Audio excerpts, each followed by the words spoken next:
What is up guys, Jarv here, back today with another This Week in Destiny. In today's video we're going to take a look at everything that you can expect for the up and coming week. This week sees the finale of Festival of the Lost. We have a new King's Fall raid challenge, new featured raid and dungeon content, all the weekly rituals, the lost sectors, and more importantly what Tess has available for Bright Dust this week. There's certainly a lot to get through, so be sure to stick around and enjoy the video. If you do enjoy the video, be sure to leave a comment and rating down below, and remember to subscribe for more Destiny 2 content. Just over 60% of the viewers on the channel aren't currently subscribed, so be sure to hit that red button and ring that bell to make sure you don't miss an update. But without further delay guys, let's jump into the video.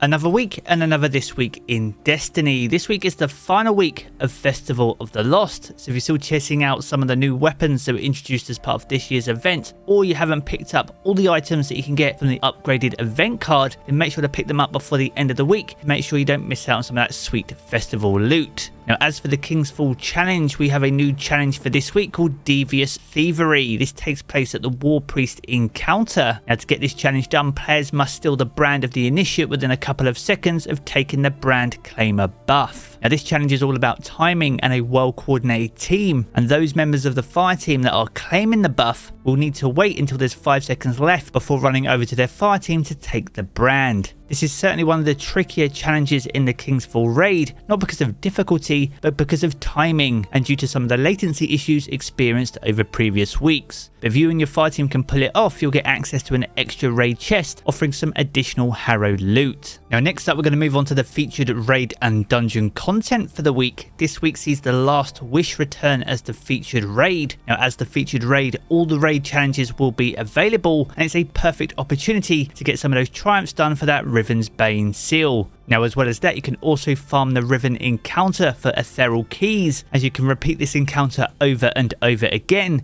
and once you complete the Queen's Walk you can hand these all in and open as many chests as you like at the end of the raid. It's one of the best ways to get some of the best weapons, including the 1000 Voices exotic fusion rifle. So if you haven't got your hands on that, make sure to jump into the Last Wish to pick it up. Now as for the featured dungeon, Prophecy Returns. Now this launched alongside Season of Arrivals and is a firm fan favourite. And much like the Last Wish, if you can defeat the final boss, both of these featured activities will also offer a pinnacle reward, giving you a perfect opportunity to increase your power level if you're still on the power grind. Now next up we're going to move over to Dares of Eternity and this 30th anniversary pack activity, and we have just 2 armor sets available this week. We have the Jinsham Knight suit set, which is the old IO armor set from Destiny 2 Vanilla, and that's alongside the Carius Function suit set, which is again the old armor set from Curse of Osiris. So if you're missing out on these can drop during the activity when you complete a run, or by handing in strange coins over at the Star Horse over in the Treasure Hoard.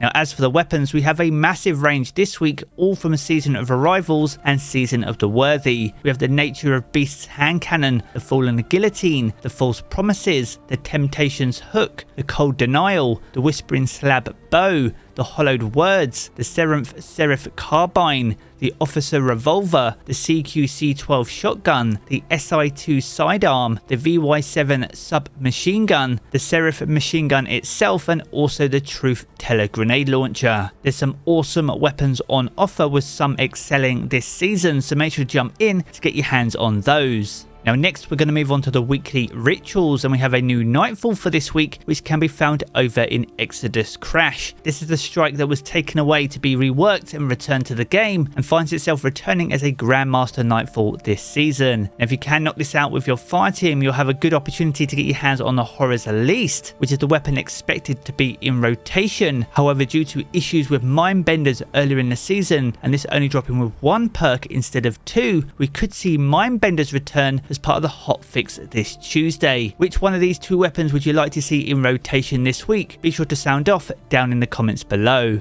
Now alongside Exodus Crash, we also see Mayhem return to the Crucible as the Crucible Rotator for this week, a perfect opportunity to enter a more chaotic Crucible activity. So if you still find yourself trying to unlock the ornament for the Cry Mutiny grenade launcher over in the Crucible, make sure to jump in this week to knock out some easy Crucible ranks. As for bonus ranks this week though, these can be found over in the Gambit playlist. Once again, a perfect opportunity to earn the Cry Mutiny ornament and also gild your Dredgen title. Now next up, we're going to move on to the Lost sectors for the up and coming week. On Tuesday's weekly reset, K1 Crew Quarters returns with Barrier and Overload champions offering up those exotic boots. On Wednesday, K1 Logistics will be back, also with Barrier and Overload champions, this time offering exotic gauntlets. As for Thursday, K1 Communion will return with Barrier and Overload as well, this time though offering exotic chest pieces. This Friday, Skydock will be back, this time though with Barrier and Unstoppable champions, giving you that opportunity at those exotic helmets. On Saturday, Scavenger's Den will be back with Barrier and Overload champions this time, giving you another opportunity at those exotic boots. On Sunday, the Quarry will return with Barrier and Unstoppable champions, giving you another chance at those exotic gauntlets. And as for Monday, we'll have Excavation Site with Barrier and Unstoppable champions, once again offering up exotic chest pieces. So if you find yourself chasing down a particular exotic, then make sure to plan your week accordingly. And if you want to check out this calendar for yourself, make sure to do so over in Today in Destiny, and I'll leave the link to it down in the video description below.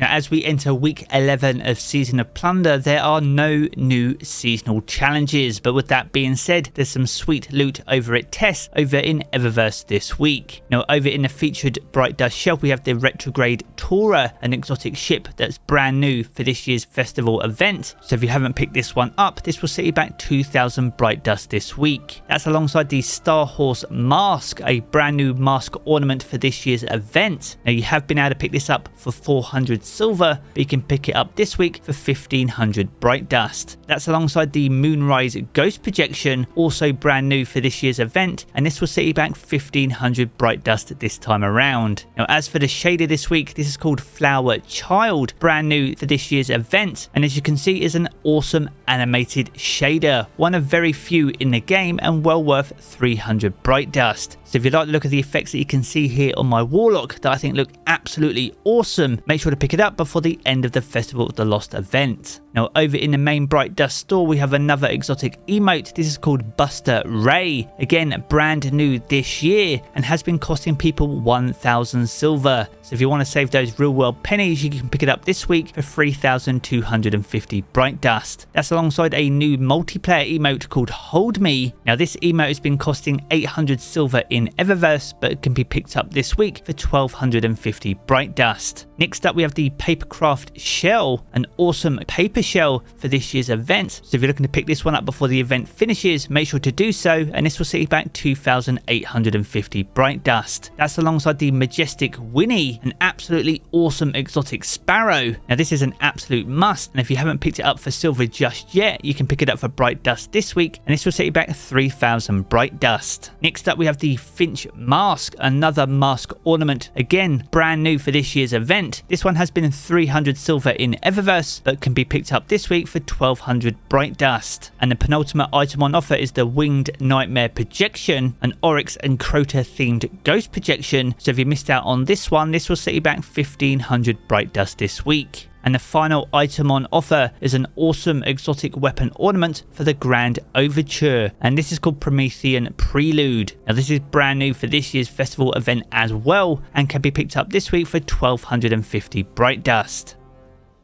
So there we have it guys, a good look at this week in Destiny. If you've enjoyed this video, be sure to check out one of the 2 videos you see here in these cards for more Destiny 2 content. And if you want to keep up to date with everything to do with Destiny 2, then be sure to hit subscribe as well. I'm going to jump back to the game as always guys, and I will catch you all again very soon.